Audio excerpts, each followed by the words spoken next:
आज हम लोग एक बार फिर कर्णस्य दान वीरता भाग 2 पढ़ने के लिए जा रहे हैं। इस पाठ में हम लोग यानी कि प्रथम भाग में तो हम लोग पढ़ चुके हैं कर्णस्य दान वीरता के बारे में। हम लोग आज इसका जो है दूसरा भाग पढ़ने के लिए जा रहे हैं। आज हम लोग कर्ण दान वीरता के दूसरा भाग में ये पढ़ेंगे कि जब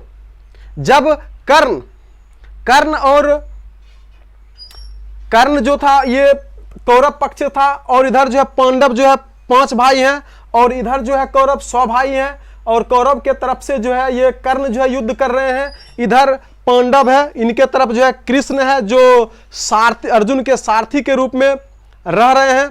और इस प्रकार महाभारत का जो है जब युद्ध जब चलता है तो इस युद्ध के क्रम में इंद्र का पुत्र अर्जुन था। इंद्र इस बात को समझ रहा था कि मेरा बेटा जो अर्जुन है यह सूर्यपुत्र कर्ण का मुकाबला नहीं कर पाएगा, इसलिए उनके मन में आया कि मेरा बेटा मुकाबला इसी शर्त पर कर पाएगा जब कर्ण के शरीर में कवच कुंडल नहीं रहेगा, या फिर मेरा बेटा तभी जो है कुछ देर तक उनके साथ युद्ध में ठहर सकता है जब तक कि उसके शरीर में यानी कर्ण के शरीर में कवच कुंडल नहीं रहेगा। और इसी प्रकार अपने पुत्र को जो है बचाने के लिए वह मोह में आ जाता है, अपने पुत्र मोह में, और वह सूर्यपुत्र जो है कर्ण के पास आता है। कर्ण जो था एक महान एक दानवीर था कर्ण। वह उनके पास जो भी कोई याचक जब पहुंचते थे दान लेने के लिए वो निसंदेह उनके पास जो कुछ भी होता था या जो कुछ वो मांग कर देते थे, परंतु वो चीज उसके पास होना चाहिए, वो जो है अपने सामर्थ्य के अनुसार जो है वह जो है दान जो है जरूर देते थे। तो इस प्रकार वो जानते थे कि यह कर्ण जो है एक दानवीर है, अगर मैं इससे दान में अगर छल पूर्वक अगर कवच कुंडल अगर मांग लेता हूं तो ये हमें तो ये जरूर दे देगा। हो सकता है कहीं इसी कारण हमारे पुत्र अर्जुन का जो है विजेता जो है हो सकता है। और इस प्रकार क्या होता है कि वह प्रत्येक दिन कर्ण जो है सूर्य को पूरब के तरफ जो है मुड़कर जो है वो आराधना जो है करते थे, सवेरे में स्नान करते थे फिर आराधना करते थे। इसी बीच वर्षा का देवता इंद्र या फिर स्वर्ग का राजा इंद्र उस समय कर्ण के पास पहुंचते हैं, जिस समय कर्ण तालाब के किनारे स्नान करके सूर्य को आराधना कर रहे थे। उसी समय जब कर्ण जब पहुंचते हैं तो उसी समय बादल से कहते हैं कि ये बादल तुम घिर जाओ, और इस प्रकार बादल इस प्रकार घिर जाते हैं कि वो इंद्र को जो है नहीं जो है पहचान पाएंगे। इस पाठ में जो है इंद्र को जो है एक शक्र के रूप में भी जो है या शक्रा के रूप में जो है इसमें दिया गया है, इसलिए इंद्र को हम इंद्र भी कहेंगे और शक्रा भी जो है इंद्र को जो है हम कह सकते हैं। तो वह जब कर्ण के पास जब पहुंचते हैं तो कर्ण जैसे ही आराधना से हटते हैं तो देखते हैं कि सामने में जो है एक याचक जो है पहुंचे हुए हैं, और जैसे उसे देखते हैं तो उसे प्रणाम करते हैं। और जब प्रणाम करते हैं तो वह जो इंद्र जो थे वह अफसोस में पड़ जाते हैं कि अब हम करें क्या करें, अब क्या आशीर्वाद दें। यदि अगर हम कहेंगे कि विजयी भव, अगर हम विजयी भव यानी कि यह बात उस समय का है जिस समय जो है कर्ण और अर्जुन के बीच जो है टक्कर होने के लिए जो है जा रहा था, उस समय की बात है। तो क्या होता है कि जब कहते हैं कि प्रणाम जब करते हैं तो वो सोचते हैं कि अगर मैं कहूंगा कि विजयी भवा तो मेरा बेटा जो है हार जाएगा मेरा बेटा। तो इसी प्रकार अगर मैं किसी भी तरह का मैं आशीर्वाद अगर देता हूं तो फिर जो है मेरा बेटा का ही हार होगा। अगर मैं आशीर्वाद नहीं दूंगा तो फिर जो है ये मुझे मूर्ख समझेगा, आखिर मैं कौन सा आशीर्वाद दूं। तो इस प्रकार जो आशीर्वाद के रूप में कहते हैं कि जब तक सूरज चांद पृथ्वी पेड़ पौधा ये जब तक रहेगा तब तक जो है तुम्हारा जो है नाम रहेगा। यानी कि इस तरह का जो है आशीर्वाद जो है कर्ण को जो है दे देते हैं। तो इस प्रकार जो है याचक जो है मांग करते हैं, तो मांग के रूप में जो है वह जो है ज्यादा जो है कुछ नहीं बोलते हैं, परंतु कर्ण जो है कहते हैं कि जब तुम आए हो, जब आप आए हैं मांगने के लिए आए हैं, तो मेरे पास जो है हजारों गाय हैं, आप गाय ले लीजिए। तो वो कहते हैं, वो इंद्र कहते हैं कि मैं भला गाय लेकर मैं क्या करूंगा, कुछ क्षण के लिए मैं दूध जो है पीऊंगा और फिर जो है वो समाप्त हो जाएगा। तो इस प्रकार पहले जो है गाय के बारे में कहते हैं, फिर जो है घोड़े के बारे में कहते हैं, वो भी एक्सेप्ट नहीं करते हैं।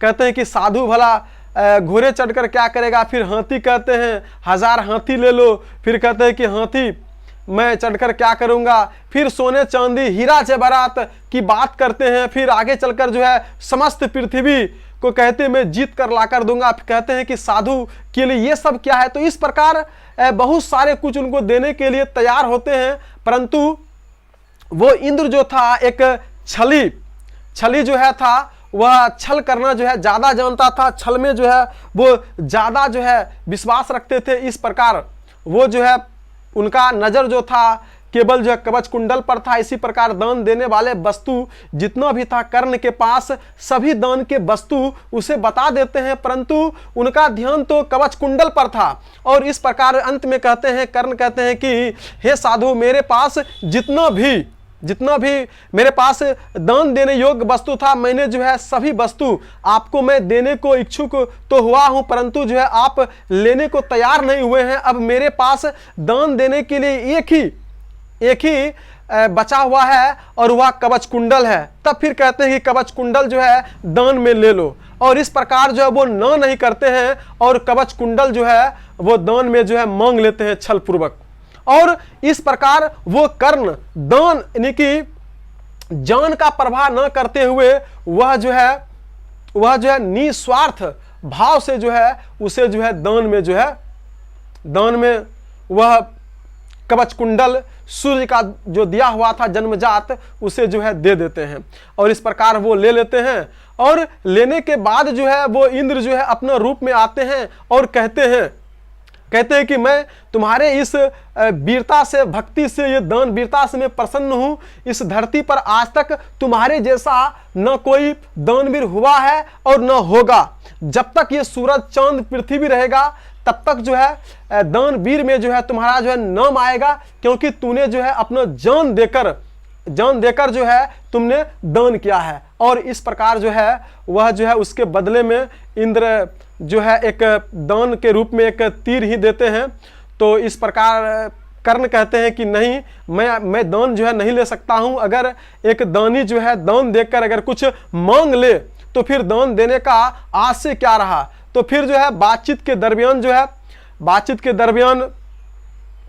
जो है एक शर्त पर जो है कर्ण जो है इंद्र से तीर ले लेते हैं और कहते हैं कि ये एक ऐसा ये शस्त्र है जिस पर आप छोड़ दीजिएगा, वह जो है उसका मृत्यु जो है एकदम निश्चित है, उसे कोई नहीं बचा पाएगा। और इस प्रकार जो है तीर जो है उससे जो है ले लेते हैं, तीर जो है एक ले लेते हैं। और ले लेने के बाद वो मन में सोचते हैं कि मैं यह तीर जो है केवल अर्जुन पर ही छोड़ूंगा। और इस प्रकार जो है महाभारत का जब युद्ध होता है तो युद्ध के क्रम में क्या होता है कि जब अर्जुन और कर्ण के बीच जब युद्ध चल रहा था, तो इसी क्रम में कर्ण के रथ का पहिया जो है एक गड्ढे में फंस जाता है। जब गड्ढे में फंस जाता है तो कर्ण अर्जुन से कहते हैं कि अर्जुन, तुम बाण मत चलाना, क्योंकि मेरा जो है रथ का पहिया एक गड्ढे में फंस गया है। मैं गड्ढे से पहिया निकालता हूं और फिर मैं तुमसे जो है युद्ध करता हूं। और इस प्रकार जो है वह नीचे उतरकर वह गड्ढे से जो है निकालना शुरू किया, परंतु कर्ण जानता था कि कृष्ण जो है ये छलबाजी है, हो सकता है कहीं धनुष बाण हम पर चलवा ना दे, इसलिए कहा कि मैं निशस्त्र हूं, मुझ पर जो है तुम बाण मत चलाना। और ऐसा कहकर जो है अपना गांडीव जो है नीचे रख देते हैं और उस गड्ढे से अपने पहिए को जो है निकालना शुरू करते हैं। तो कृष्ण कहते हैं अर्जुन से कि अर्जुन क्या देख रहे हो, चलाओ बाण। और इस प्रकार जो है बाण चलाने के लिए अर्जुन तैयार नहीं होते हैं। अर्जुन कहते हैं कि नहीं,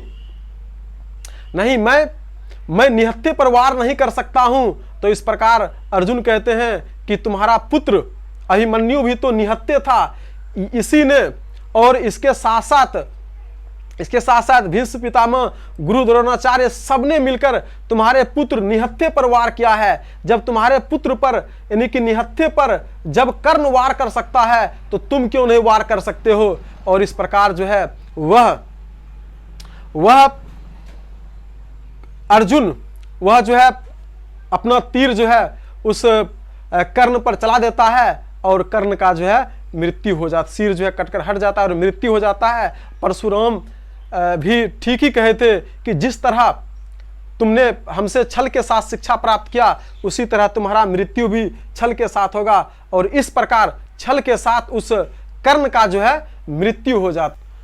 तो आज जो हम लोग पढ़ रहे थे ये कर्णभार यानी कि कर्णस्य दान वीरता जो नाटक जो पढ़ रहे थे यह महाभारत से लिया गया था। और महाभारत के जो लेखक जो हैं उसे जो वेद व्यास को कहा जाता है, यानी कि वेद व्यास जो है महाभारत के जो है लेखक है, रचयिता हैं।